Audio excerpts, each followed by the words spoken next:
जशपुर जिले के पत्थलगांव विधानसभा के एक दिवसीय दौरे पर भाजपा प्रदेश अध्यक्ष बनने के बाद अरुण साव मंगलवार को पहुंचे। इस दौरान कार्यकर्ताओं ने अरुण साव का बाइक रैली निकालकर और फूलों की वर्षा के साथ जोरदार स्वागत किया।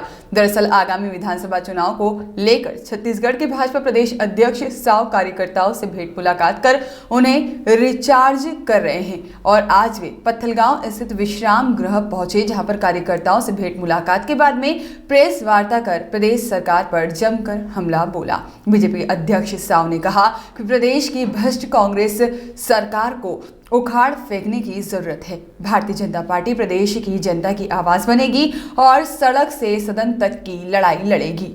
प्रदेश की जनता 2023 के विधानसभा चुनाव में फिर से कमल खिलाएगी। छत्तीसगढ़ प्रदेश शांति और संभावना का प्रदेश है, जहां प्रदेश की कांग्रेस सरकार वादा खिलाफी कर अशांति फैला रही है। इनके वादा खिलाफी को प्रदेश की जनता बर्दाश्त नहीं करेगी। उन्होंने कहा कि प्रदेश में जब से कांग्रेस की सरकार बनी है तब से किसानों की हालत बदतर हो गई है। उन्होंने कहा कि युवा, किसान और बुजुर्ग खासे परेशान हैं। विधानसभाओं में जाने का क्रम मेरा चल रहा है। अभी प्रदेश भारतीय जनता पार्टी ने एक अभियान तय किया कि सभी 11 लोकसभा सीटों पर 3-4 प्रमुख नेताओं की एक टीम बनाकर 11 टीम हमने बनाई है 11 लोकसभा के लिए, और उस टीम को प्रत्येक लोकसभा के बस लोकसभा में जितने विधानसभा सीटें हैं 8 या 9, उन विधानसभा सीटों में एक दिन का प्रवास करना है, दिन भर उसमें एक आम सभा लेना है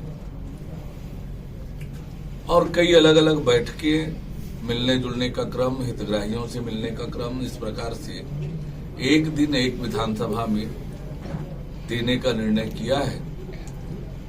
और उसी के तहत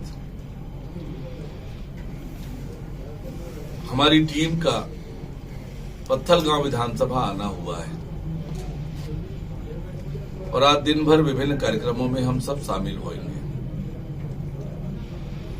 आज राज्य में जो कांग्रेस की सरकार है 4 साल से अधिक के समय हो गए और इन 4 सालों में इस राज्य सरकार की उपलब्धि केवल इतना ही है कि इन 4 सालों में राज्य की कांग्रेस सरकार ने राज्य को भ्रष्टाचार का गढ़ बना दिया है, अपराध का गढ़ बना दिया है, माफियाओं का गढ़ बना दिया है, चाहे वो शराब माफिया हो, रेत माफिया हो, कोल माफिया हो, भू माफिया हो, चावल माफिया हो, माफियाओं का गढ़ बन गया है। और इस सरकार ने 4 वर्षों में हर वर्ग को ठगने का काम किया, धोखा देने का काम किया, जन घोषणा पत्र के एक भी वादे पूरे नहीं किए, किसानों को ठगने का काम किया, युवाओं को ठगने का काम किया, माताओं बहनों को ठगने का काम किया, राज्य के अधिकारी कर्मचारियों को ठगने का काम किया। और तो और इस सरकार ने हमारे बुजुर्गों का भी ठगने का काम किया। 1000 रुपए पेंशन देने का वादा किया था, आज 4 साल से अधिक के समय हो गए। उन हमारे बुजुर्गों को जो नियमित रूप से पेंशन मिलता था वो पेंशन भी 1000 रुपए पेंशन देने का वादा किया था, आज 4 साल से अधिक के समय हो गए। उन हमारे बुजुर्गों को जो नियमित रूप से पेंशन मिलता था वो पेंशन भी आज 4-4, 6-6 महीने तक नहीं मिलता है। तो हर वर्ग को ठगने का काम इस सरकार ने किया। पिछले 4 सालों में विकास के सारे काम ठप हैं।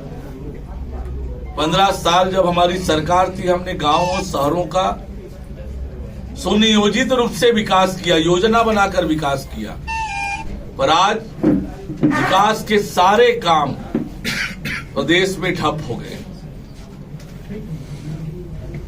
और प्रदेश में केवल लूट मची है। और जिस प्रकार से प्रदेश में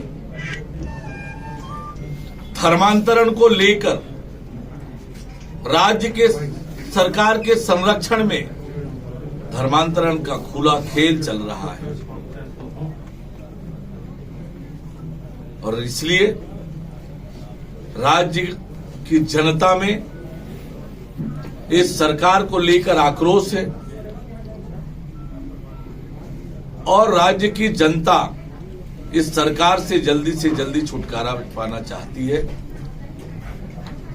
भारतीय जनता पार्टी के नाते, विपक्ष के नाते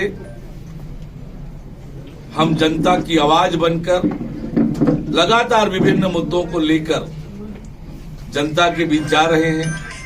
अभी हमारा अभियान चल रहा है पूरे प्रदेश भर में, मोर आवास मोर अधिकार रोक के रखे है भूपेश सरकार। 16 लाख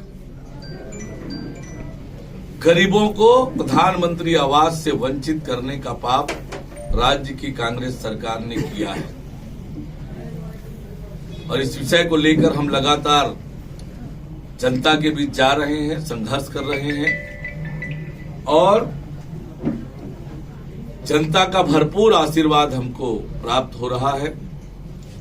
निश्चित रूप से छत्तीसगढ़ की जनता परिवर्तन चाहती है, बदलाव चाहती है। छत्तीसगढ़ की जनता को यह भरोसा हो गया है कि छत्तीसगढ़ का विकास केवल भारतीय जनता पार्टी कर सकती है। छत्तीसगढ़ का भविष्य केवल भारतीय जनता पार्टी के हाथों में सुरक्षित होगा और इसलिए हम जनता की आवाज बनकर काम कर रहे हैं। निश्चित रूप से 2023 में कमल खिलेगा, छत्तीसगढ़ में भारतीय जनता पार्टी की सरकार बनेगी और छत्तीसगढ़ एक बार फिर रिपोर्ट